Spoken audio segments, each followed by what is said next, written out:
Tuhan Yesus baik kepada kita semua ya. Strategi perangnya anak Tuhan, strategi perang orang percaya itu harus kita ketahui bersama bahwa kita ini hidup di dunia ini Tuhan bilang apa? Seperti domba di tengah. Iya. Jadi ada yang menjadi musuh kita. Nah, kita belajar bersama-sama siapakah yang menjadi musuh kita, itu siapa? Karena kalau namanya perang, namanya strategi perang, berarti harus ada musuhnya. Anak Tuhan gak boleh punya musuh, bener gak? Nah, tuh anak sekolah biru hati-hati loh ya kalau dibilang anak Tuhan tuh gak boleh punya musuh. Nah, salah saudara ya. Anak Tuhan, orang percaya itu punya musuh. Hati-hati bilang sama temen, punya musuh loh kamu. Ya, punya musuh kita ini. Hati-hati. Dan musuh terbesar kita adalah iblis. Jangan lupa, ya, jangan lupa. Di dalam Efesus 12 yang dikatakan bahwa si iblis itu berkeliling seperti singa yang mengaum-ngaum mencari orang yang dapat ditelannya. Itu musuh pertama kita, iblis, setan, penguasa-penguasa di udara. Harus kita tahu akan hal ini ya. Hati-hati, kita harus berjaga-jaga dan waspada. Yang kedua musuh kita adalah persahabatan dengan dunia. Jadi orang yang hendak bersahabat dengan dunia menjadikan dirinya musuh Allah. Dibaca aja ya supaya jelas ya. Yuk, Yakobus 4 ayat 4.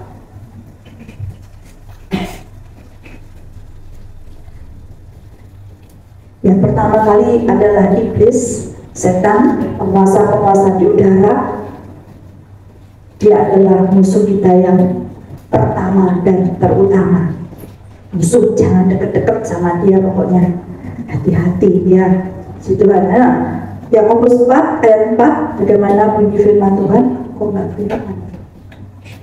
2, 3. Hai kamu orang-orang yang tidak setia, ya. Hai kamu orang-orang yang tidak setia. Ya, terus. Tidakkah kamu tahu bahwa persahabatan dengan dunia adalah permusuhan dengan Allah? Jadi barang siapa hendak menjadi sahabat dunia ini, ia menjadikan dirinya musuh Allah. Mau jadi musuhnya Allah? Enggak ya, kita nggak mau. Kita mau dekat sama Tuhan. Kita mau menjadi anaknya Tuhan, menjadi sahabatnya, menjadi anak kesayangannya. Nah, jadi jangan mencintai dunia ini, ya, jangan bersahabat dengan dunia ini. Kita memang tinggal di dalam dunia, tapi kita bukan berasal dari dunia ini. Jangan sekali-sekali mengasihi dunia ini dan segala isinya. Ingat ya, akan lenyap dengan sendirinya. Begitu. Yang ketiga, musuh kita adalah keinginan daging. Keinginan daging ini adalah musuh kita. Dibaca dulu Roma 8 ayat 7. Roma 8 ayat 7. Ya, yuk kita baca sama-sama ya. 2, 3. Sebab keinginan daging adalah perseteruan terhadap Allah, karena ia tidak takluk kepada hukum Allah. Hal ini memang tidak mungkin dibandingnya. Jadi ada kelanjutannya, tapi yang jelas dikatakan sebab keinginan daging adalah perseteruan terhadap Allah. Ya, jadi itu harus kita waspadai. Kalau kamu tahu apa sih keinginan daging, nanti dibaca sendiri di rumah, Galatia 5 ayat 19 sampai 21. Nah, di sana jelas sekali apa yang dimaksud dengan keinginan daging. Ya. Tuh. Lalu Alkitab ini kita baca di dalam Efesus 2 ayat 1 sampai 3. Nah, ini jelas sekali nanti ya. Efesus 2 ayat 1 sampai 3. Efesus 2 ayat 1 sampai 3 ya. Yuk, saya selalu mengajak kita baca bersama-sama. 2, 3. Kamu dahulu sudah mati karena pelanggaran-pelanggaran dan dosa-dosamu. Kamu hidup di dalamnya karena kamu mengikuti jalan duniamu, karena kamu mentaati penguasa kerajaan angkasa, yaitu roh yang sekarang sedang bekerja di antara orang-orang durhaka. Sebenarnya dahulu kamu semua juga terhitung di antara mereka ketika kami hidup di dalam hawa nafsumu, daging, dan menuruti kehendak daging dan pikiran kamu yang jahat.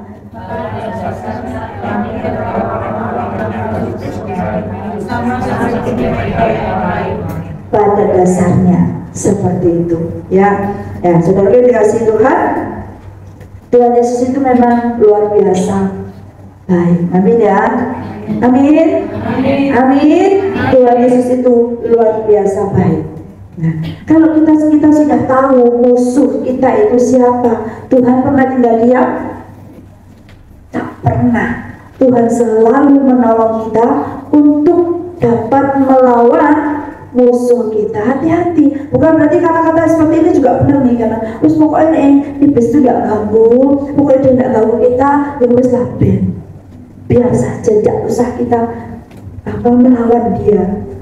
Siapa bilang, saudara, iblis itu tidak begitu. Kalau dia diam itu dia cari kesempatan. Dia sudah bilang waktu dia mencoba Yesus, dia bilang cari waktu yang lain, cari kesempatan untuk bisa mencobanya lagi. Tidak pernah yang namanya iblis itu diam. Hati-hati ya, jangan sering dengar kalau ini ada hantunya misalnya gitu ya, mereka pokok biarkan, pokoknya tidak ganggu. Mana iblis, mana ada iblis yang ganggu. Kita yang harus waspada, berjaga-jaga selalu.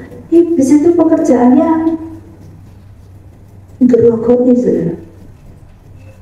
Seperti tadi dikatakan, mencari orang yang dapat ditelannya.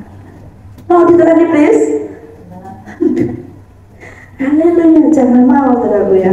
Yang pertama strategi yang Tuhan berikan pada kita adalah mengandalkan Tuhan sebagai pahlawan yang memberi kemenangan. Zefanya 3 ayat 17. Yang pertama strategi kita melawan musuh, kita tahu musuh kita siapa, adalah Zefanya 3 ayat 17.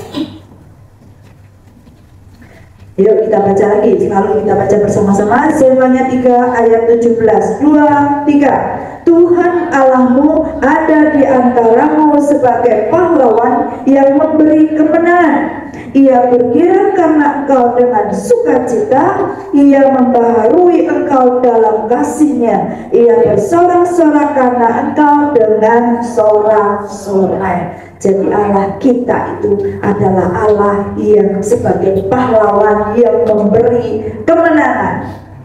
Jadi sudah tepat kalau kita mengandalkan Dia. Keluaran 15 ayat 3 dikatakan Tuhan adalah pahlawan perang, Tuhan adalah namanya. Saya terus baca supaya cepat aja. Keluaran 14 ayat 14, Tuhan akan berperang untuk kamu dan kamu akan diam saja. Ya, luar biasa. Ulangan 20 ayat 1, apabila engkau keluar berperang melawan musuhmu dan engkau melihat kuda dan kereta, yakni tentara yang lebih banyak daripadamu, maka janganlah engkau takut kepadanya, sebab Tuhan Allahmu yang telah menuntun engkau keluar dari tanah Mesir menyertai engkau. Janji-janji Tuhan itu luar biasa. Keluaran 14 ayat 25, tak tegaskan lagi ya. Ia membuat roda keretanya berjalan miring dan maju dengan berat, sehingga orang Mesir berkata, marilah kita lari meninggalkan orang Israel. Sebab apa? Tuhanlah yang berperang untuk mereka melawan Mesir. Cara Tuhan itu menolong kita itu luar biasa. Dia tidak hanya sebagai pahlawan perang, dia mengatakan kita akan diam saja, dia yang maju, enak ya, kita bisa berlindung sama Tuhan di belakangnya gitu. Asik lah. Ikut Tuhan itu asik, padahal bukan berarti tidak ada musuh, ada banyak, tapi bukan manusia musuh kita, saudara ya. Jangan salah, kalau ada orang-orang yang jahat pada kita, kalau ada orang-orang yang memusuhi kita, itu bukan lawan kita. Manusianya bukan lawan kita. Lawan kita itu iblisnya, karena dia yang bisi sana. Dia yang orang Jawa bilang menguri, bahasa Jermannya dia yang nitik-nitik. Kalau orang itu mau dipakai iblis, dia akan melakukannya. Dan itu yang membuat kita jengah, membuat kita takut, membuat kita khawatir, membuat kita marah. Padahal bukan dia. Ada oknum di belakang. Musuh kita bukan orangnya. Tuhan ingin menyelamatkan semua manusia ciptaannya. Itu kerinduan Allah. Jadi jangan kita memusuhi teman kita. Kalau ada teman kita yang jahat, ingatlah bukan dia musuh kita. Ya, nanti ada strategi perang seperti apa melawan musuh yang seperti itu. Ya, yang pertama tadi apa? Mengandalkan Tuhan dan kekuatannya. Karena Dia adalah Allah yang memberi kemenangan, pahlawan kita. Yang kedua kita tidak bersekutu dengan musuh. Ya, ini jangan bersekutu dengan musuh kita. Makanya kalau ada orang yang dipakai iblis untuk menjadi orang yang jahat, bukan berarti kita tidak boleh berteman dengan dia, tetapi selama dia masih dipakai oleh iblis, menjauh. Jangan dekat. Karena orang yang seperti itu, dia akan membahayakan diri kita. Jangan berseteru, jangan bersekutu, malah mainnya sama dia terus, ya kacau hidup kita. Kalau kita mainnya dengan orang-orang yang mau dipakai sama iblis seperti itu, wah, kita akan mudah terperangkap. Bahasa Yunaninya tuh katut gitu ya. Kita mudah terperangkap, malah ngikut. Iya, kitanya mudah sekali, gampang menarik orang menjadi jahat daripada menarik orang menjadi baik. Karena kita tinggal di dunia dengan segala kemegahan, kemewahan. Banyak hal yang bisa dilakukan orang untuk menjadi jahat. Jadi jangan bersekutu dengan musuh. Ya, ingat ya, yang pertama kita harus mengandalkan Tuhan. Percayalah Tuhan akan menolong kita, walaupun meskipun sekonyong-konyong banyak hal yang terjadi dalam hidup kita yang membuat kita lelah, membuat kita capek, membuat kita tak berdaya. Gampang sekali ditarik oleh si jahat. Makanya jangan dekat-dekat atau jangan bersekutu dengan musuh. Teman-teman yang jahat, yang suka nyabu mungkin, narkoba dan sebagainya, jauhilah mereka itu. Saya percaya kita mengerti sekarang. Saudara mengerti? Paham dengan kata-kata jangan berseteru dengan musuh? Mengerti ya, puji Tuhan. Kalau nggak mengerti bahaya, jangan dekat-dekat dengan orang yang dipakai setan. Tapi kita tetap mendoakan ya, memenangkan jiwanya. Kita doakan yang terbaik, kita tetap berbuat baik, tapi nggak boleh bersekutu, tak boleh ikut-ikutan apa yang dia kerjakan. Nanti kita terseret. Walaupun kita cuma mau ngikut gitu. Saya punya teman yang saya itu nggak ngerti apa-apa, saya cuma ngikut tok. Ternyata dia diajak untuk melakukan perampokan. Saya sampai heran, kamu ini kan orang baik, kenapa kamu bisa terjerumus? Aku tuh nggak ikut-ikut katanya. Lalu lah temanku itu menjebak aku. Bahaya, hati-hati, jebakan Batman itu ada di sana sini.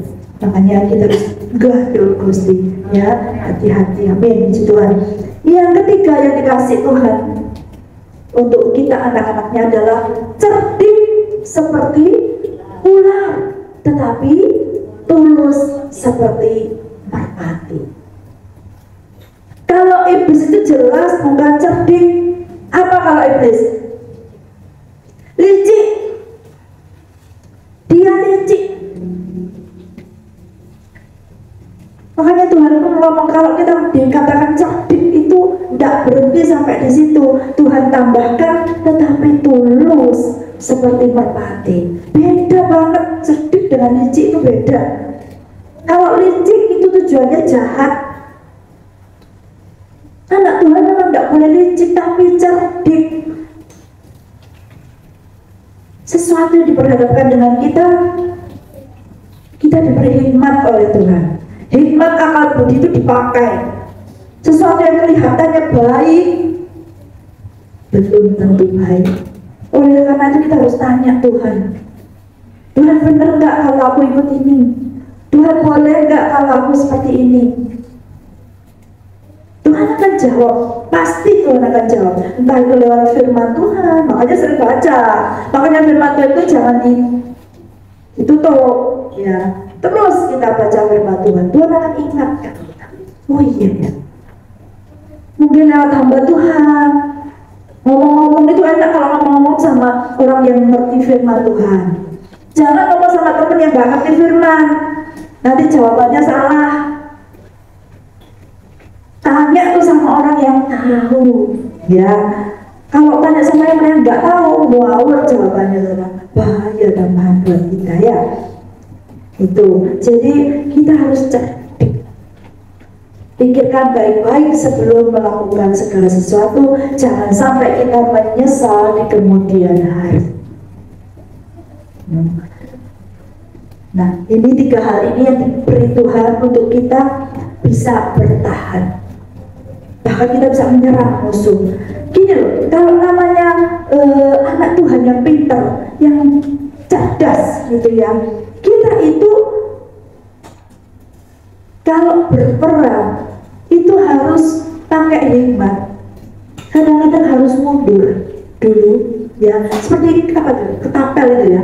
Kalau mau supaya jauh ditarik dulu mundur sampai mungkin sampai ini keras gitu, lalu dilepas cetar.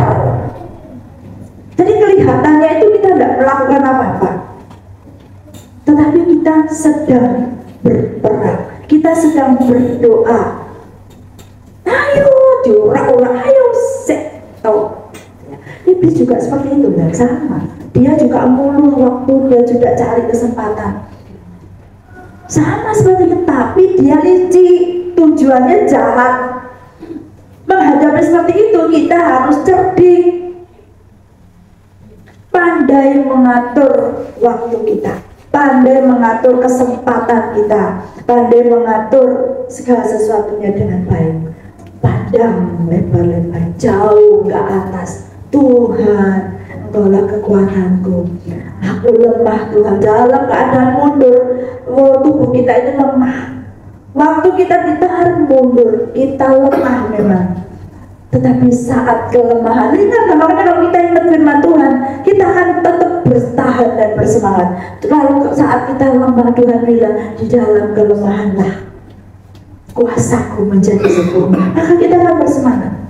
Ya, ingat firman Tuhan, sering baca firman Tuhan membantu kita bisa bertahan. Dan saatnya Tuhan akan lepaskan kita jadi pemenang. Amin ya. Haleluya. Sekarang kita akan belajar satu tindakan yang lain, yang ini juga diberikan hikmat oleh Tuhan. Kita baca di dalam 2 Raja-Raja 6. Kita membaca mulai ayat yang ke-8 sampai 23 biar kita paham akan hal ini. 2 Raja-Raja 6 ayat 8 sampai 23. Yang wanita baca ayat yang genap, yang pria baca ayat yang ganjil. Pak Gembala minta tolong pakai mic untuk yang bersama-sama dengan pria, dan saya yang bersama-sama dengan wanita. 2 pria dulu ya, 8 pria dulu. Judulnya tindakan Elisa dalam peperangan melawan Aram. Oke, ayat ke-8.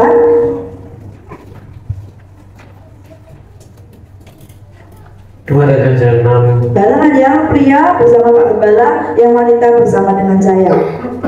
2 Raja 6 ayat 8. Raja negeri Aram sedang berperang melawan Israel. Ia berunding dengan pegawai-pegawainya, lalu katanya, ke tempat ini dan itu haruslah kamu turun menghadap. 9. Tetapi Abi Allah menyuruh orang kepada Raja Israel, mengatakan, awas, jangan lewat dari tempat itu, sebab orang Aram sudah turun menghadap ke sana. Sebab itu Raja Israel menyuruh orang-orang ke tempat yang disebutkan Abdi Allah kepadanya. Demikianlah Elisa memperingatkan kepadanya supaya berawas-awas di sana, bukan sekali, 2 kali saja. Lalu mengamuklah hati Raja Aram tentang hal itu, maka dipanggilnyalah pegawai-pegawainya, katanya kepada mereka, tidakkah dapat kamu memberitahukan kepadaku siapa dari kita memihak kepada Raja Israel? Tetapi berkatalah salah seorang pegawainya, tidak, tuanku Raja, melainkan Elisa, nabi yang di Israel. Dialah yang memberitakan kepada Raja Israel tentang perkataan yang diucapkan oleh tuanku di kamar tidurku. Berkatalah Raja, pergilah melihat di mana dia, supaya aku menyuruh orang menangkap dia. Lalu diberitahukanlah kepadanya, dia ada di Dotan. Maka dikirimnyalah dengan kuda serta kereta dan tentara yang besar. Sampailah mereka pada waktu malam, lalu mengepung kota itu. Ketika pelayan Abi Allah bangun pagi-pagi dan pergi keluar, maka tampaklah suatu tentara dengan kuda dan kereta ada di sekeliling kota itu. Lalu berkatalah bujangnya itu kepadanya, celaka tuanku, apakah yang akan kita perbuat? Jawabnya, jangan takut, sebab lebih banyak yang menyertai kita daripada yang menyertai mereka. Lalu berdoalah Elisa, ya Tuhan, bukalah kiranya matanya supaya ia melihat. Maka Tuhan membuka mata bujang itu sehingga ia melihat. Tampaklah gunung itu penuh dengan kuda dan kereta berapi sekeliling Elisa. Ketika orang-orang Aram itu turun mendatangi dia, berdoalah Elisa kepada Tuhan, butakanlah kiranya mata orang-orang ini. Maka dibutakannya mata mereka sesuai dengan doa Elisa. Kemudian berkatalah Elisa kepada mereka, bukan ini jalannya, bukan ini kotanya. Ikutlah aku, maka aku akan mengantarkan kamu kepada orang yang kamu cari. Lalu diantarkannya mereka ke Samaria. Segera sesudah mereka sampai ke Samaria, berkatalah Elisa, ya Tuhan, bukalah mata orang-orang ini supaya mereka melihat. Lalu Tuhan membuka mata mereka sehingga mereka melihat dan heran. Mereka ada di tengah-tengah Samaria. Lalu bertanyalah Raja Israel kepada Elisa, tatkala melihat mereka, kubunuhkah mereka Bapak? Tetapi jawabnya, jangan. Biasakah kau bunuh yang kau tawan dengan pedangmu dan dengan panahmu? Tetapi hidangkanlah makanan dan minuman di depan mereka, supaya mereka makan dan minum, lalu pulang kepada tuan mereka. Disediakannya bagi mereka jamuan yang besar, maka makan dan minumlah mereka. Sesudah itu dibiarkannya mereka pulang kepada tuan mereka. Sejak itu tidak ada lagi gerombolan-gerombolan Aram memasuki negeri Israel. Ya, luar biasa. Strategi yang keempat ini diberitahukan Tuhan kepada Elisa. Ketika Israel dikepung oleh Aram, ya ini adalah perang yang sesungguhnya, karena mereka diserang. Ya, musuh itu menyerang mereka. Tetapi Tuhan itu tahu, makanya kalau kita sedang berperang, kita sedang menghadapi masalah atau persoalan, jangan lupa Tuhan itu tahu. Kok tahu? Iya, mereka menyusun siasat. Siapa dikasih tahu? Nabi Allah. Elisa dikasih tahu, ini loh nanti lewat sini. Lalu Elisa menghadap Raja Israel, jangan lewat sini, dihadang. Jadi begitu mereka tuh datang, kok gak ada ya, kok gak lewat mereka ya.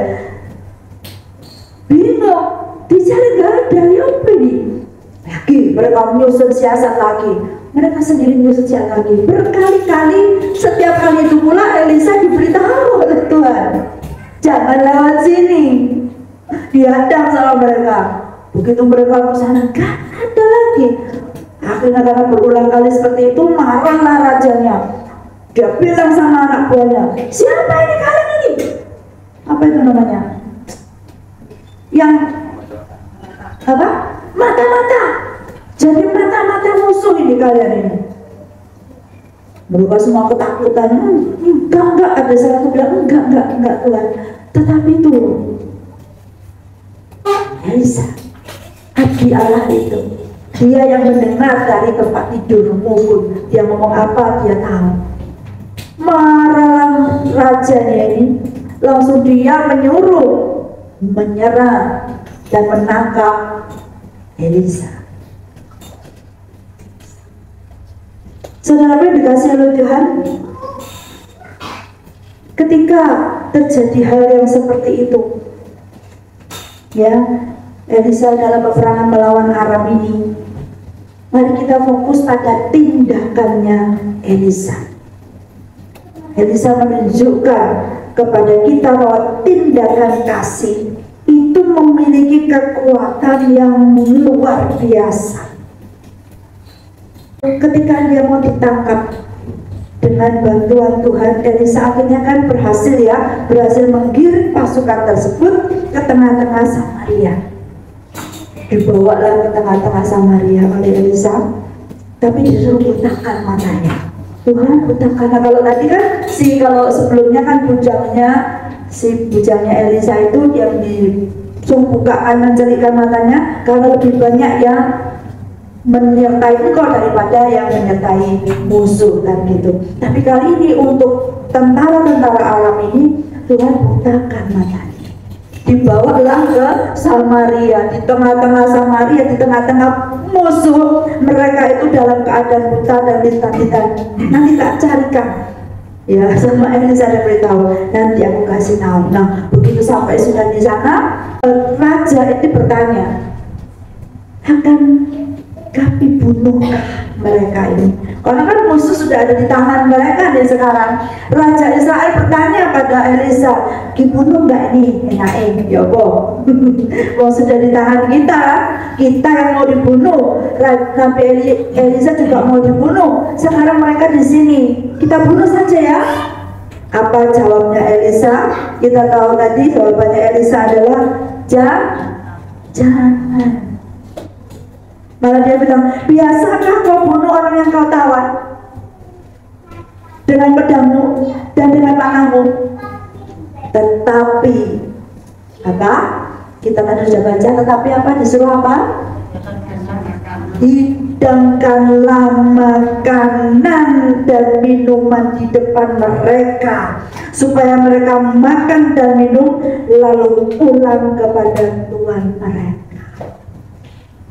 Luar biasa strategi perang yang diberitahukan oleh Tuhan kepada Elisa itu seperti itu. Tidak membunuh, tidak membinasakan, tapi kasih makan, kasih minum musuh ini saudaraku. Tapi itu pun juga sesuai dengan apa yang dirasakan oleh Tuhan Yesus. Kasihilah musuhmu dan berdoalah bagi mereka yang menganiaya kamu. Seperti itu saudara. Memang kelihatannya lemah sekali kita ini, kok aneh gitu ya. Memang aneh kok kita ini. Kita itu memang aneh seperti itu. Kalau ada musuh di depan kita, bukannya kita akan membunuhnya, karena kita tahu kan bukan dia oknumnya, ada oknum di baliknya. Ya. Jadi hidangkan makanan dan minuman. Wow, musuhnya dikasih makanan dan minuman sampai kenyang, terus diantar suruh pulang. Haleluya. Tapi saudaraku, sejak saat itu tidak ada lagi gerombolan-gerombolan Aram memasuki negeri Israel. Akhirnya menang apa kalah? Menang apa kalah? Menang. Itu loh strategi perang kita terhadap musuh. Yang pertama yang harus kita musuhi adalah apa yang pertama? Siapa yang pertama musuh kita? Iblis, roh jahat di udara. Itu musuh kita yang utama dan terutama. Kita nggak boleh diam. Kita harus waspada dan berjaga-jaga. Dia bekerja di alam roh. Dan kalau dia bekerja, saudaraku, dia membuat kita frustrasi. Mungkin lewat teman kita, lewat rekan sekerja kita, teman di gereja, bikin jengkel, bikin kita marah. Ada aja sih, gemes, gitu kan ya. Iya, anak-anak mungkin atau orang tua menjengkelkan, saudaraku. Memang itu perbuatannya iblis yang nidik-nidik tadi tuh, sehingga membuat kita yang diserang ini, kita yang diperlakukan tidak baik, menjadi marah, gampang tersinggung, gampang melakukan hal-hal yang tidak baik. Bisa itu kita lakukan karena jengkel. Tapi ingatlah, itu iblis, bukan teman kita, bukan saudara kita, bukan musuh kita dia. Ingat itu ya, yang pertama itu. Jadi iblis itu membuat kita melakukan seperti itu, situasi yang menjadikan kita marah dan tidak berdaya. Ingat bahwa iblis tidak bisa kita diamkan. Iblis tidak pernah membiarkan kita enak. Iblis tidak pernah diam-diam saja tidur, tidak pernah. Dia seperti singa yang mengaum-ngaum dan mencari orang yang dapat ditelannya. Jangan mau, kita bukan orang yang dapat ditelan oleh iblis. Itu kita harus datang kepada Tuhan nomor satu, mengandalkan Dia pahlawan perang kita yang memberi kemenangan kepada kita. Wis percaya Tuhan itu Allah yang luar biasa buat kita. Yang kedua musuh kita adalah apa tadi? Keinginan daging. Yang kedua adalah dunia ini. Ya, yang kedua adalah dunia ini. Berarti persahabatan dengan dunia menjadikan kita musuh Allah. Jangan mencintai dunia ini karena kita bukan berasal dari dunia. Nikmati saja yang baik, tapi jangan sekali-sekali kita bersahabat dengan dunia ini, karena bersahabat dengan dunia menjadikan diri kita musuh Allah. Justru kita harus memenangkan dunia ini, bukan kita terlarut di dalamnya. Yang ketiga adalah keinginan daging. Baca yuk keinginan daging yuk sekarang, Galatia 5 ayat 19 sampai 21, biar mantap ya, biar mantap. Nanti belum kita baca ya. Keinginan daging itu merupakan perseteruan dengan Allah. Baca Galatia 5 ayat 19 sampai 21. 2, 3. Perbuatan daging telah nyata, yaitu percabulan, kecemaran, hawa nafsu, penyembahan berhala, sihir, perseteruan, perselisihan, iri hati, amarah, kepentingan diri sendiri, percederaan, roh pemecah, kedengkian, kemabukan, pesta pora, dan sebagainya. Terhadap semuanya itu kuperingatkan kamu seperti yang telah kubuat dahulu, bahwa barang siapa melakukan hal-hal yang demikian, ia tidak akan mendapat bagian dalam kerajaan. Ya, itu perbuatan daging itu dijauhi, karena itu juga merupakan perseteruan dengan Allah. Kita menjadi sahabatnya Allah, menjadi anaknya Allah, menjadi biji matanya Allah. Jangan sedang bersekutu dengan dunia ini dan seluruh keinginannya. Keinginan daging kita ini harus dilawan. Mau marah, diam dulu sebentar. Jangan gampang marah, karena amarah manusia tidak mengerjakan kebenaran di hadapan Allah. Marah itu boleh sama iblis.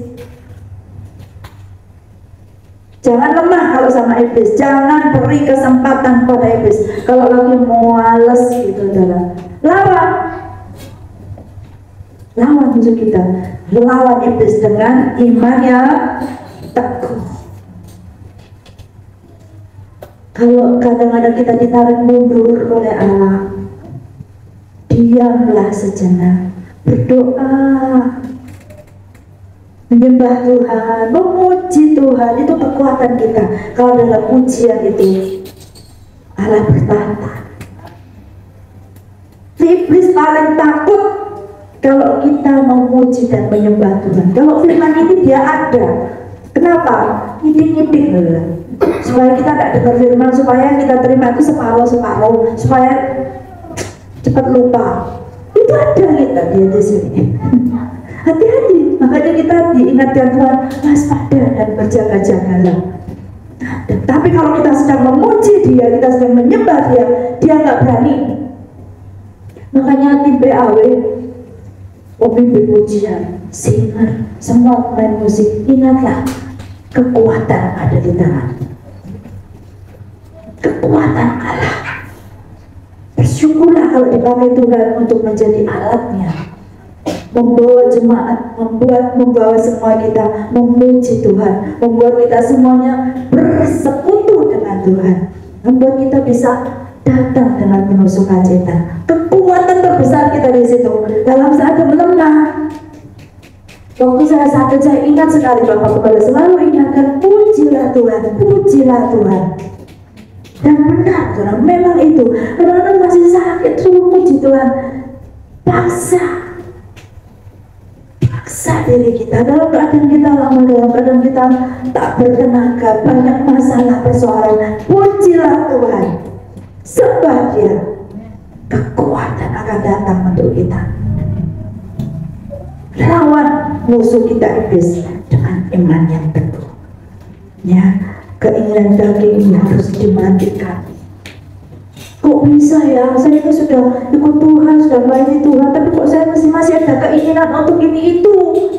Iya, natur dosa masih ada pada kita. Sampai Tuhan bilang lebih mudah onta masuk lubang jarum daripada orang kaya masuk kerajaan surga. Ya, nah, kalau itu mana ada yang mau masuk surga Tuhan? Ya nggak ada mestinya. Kita ini gak ada yang bisa masuk surga kalau dengan kekuatan kita. Gak bisa, karena itu dosa kita. Tapi puji Tuhan, syukur kepada Tuhan Yesus yang sudah mati di kayu salib dan menebus dosa kita. Kita bisa.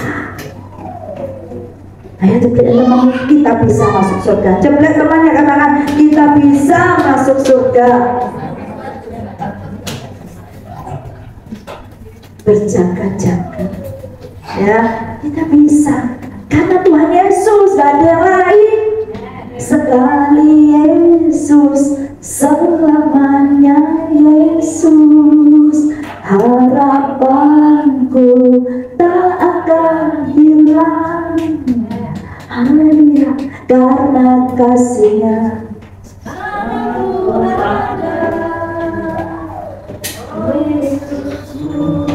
ku cinta Kau selamanya. Itu jaminan kita masuk surga. Bisa melawan musuh. Kalau gak ada Tuhan gak bisa. Tak kasih tahu, kalau kita tidak mengandalkan Tuhan dan kekuatannya, kita gak bisa melawan musuh. Iblis itu jahat sekali. Apa tadi saya bilang? Cerdik seperti ular dan tulus iman. Kalau iblis licik, bukan cerdik, jahat dia itu. Benar-benar dia jahat sekali. Kelihatannya baik, kelihatannya memuji-muji kita. Wis enak berteman sama Dinonya nanti mesti dikasih makan deh, aduh karena puji Tuhan enak lah sama Dino, kasih lah. Itu dia punya maksud, untuk menjatuhkan. Ayo masuk lah, cuma makan dong, drink dong, drink dong. Wah ini ada diisep sedikit kita bisa melayang-layang di udara. Itu bisikan iblis.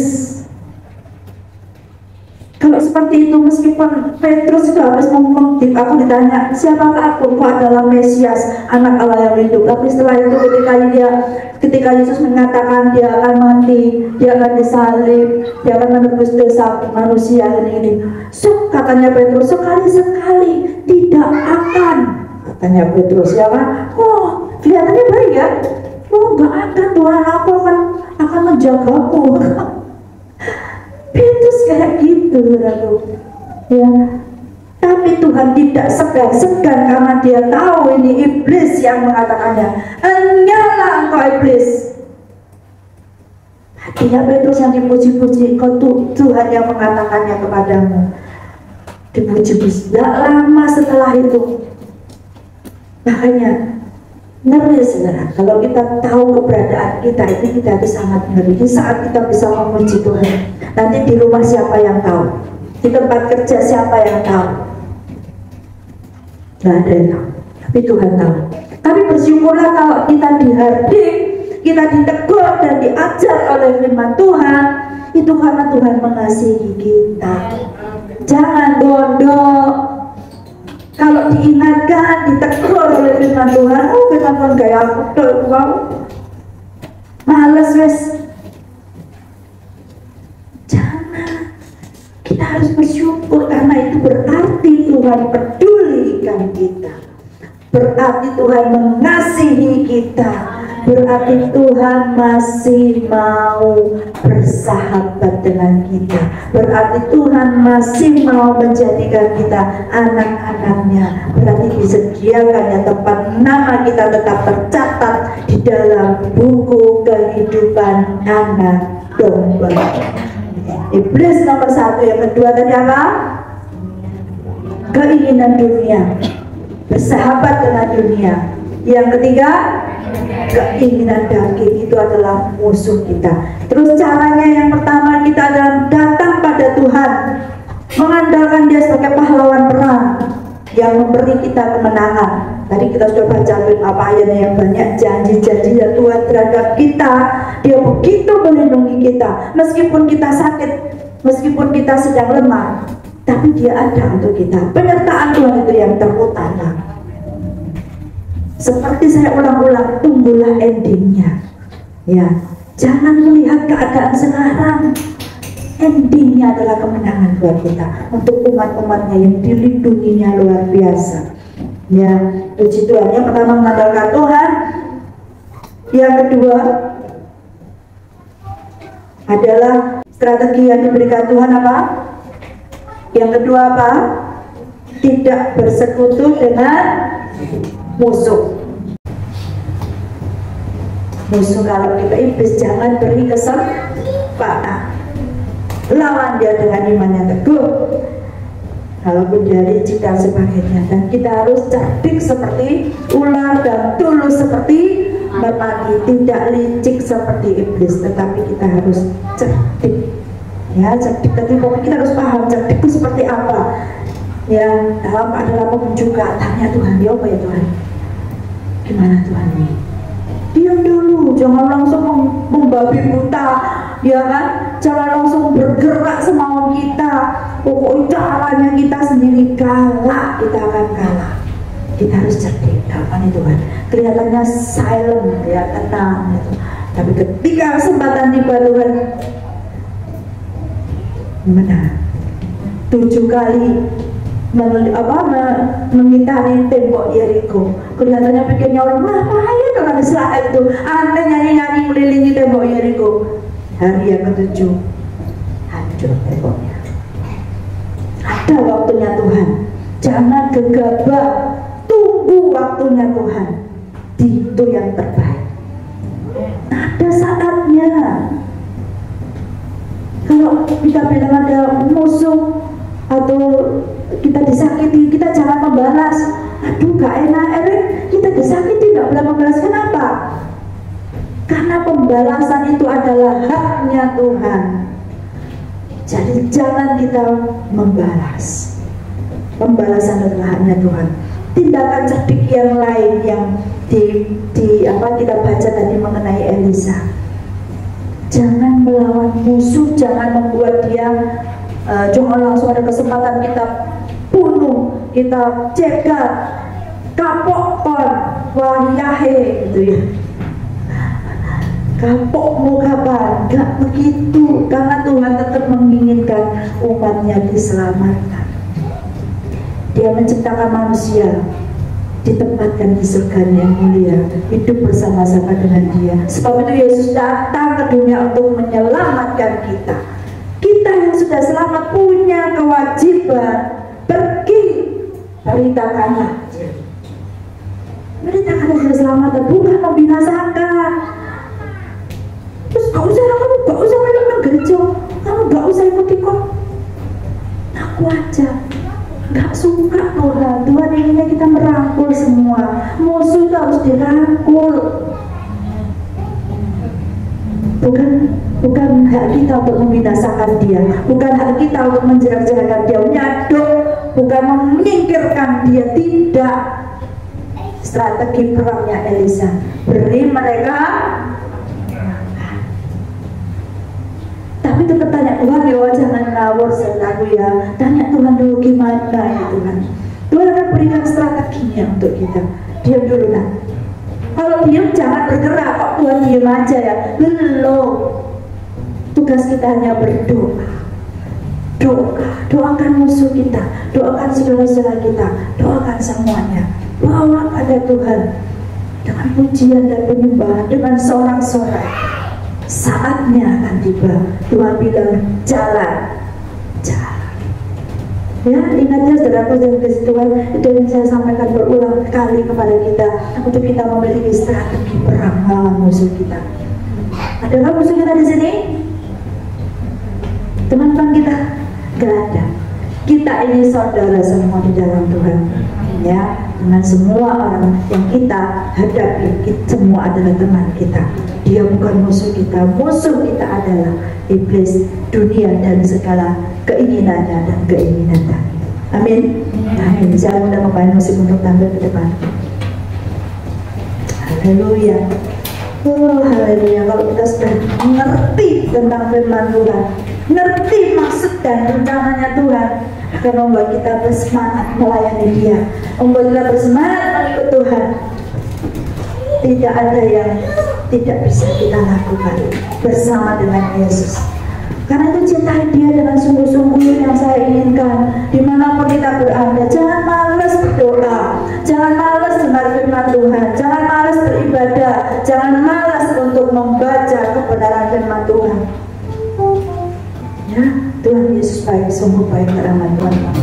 Ku mau bersyukur kepada Tuhan.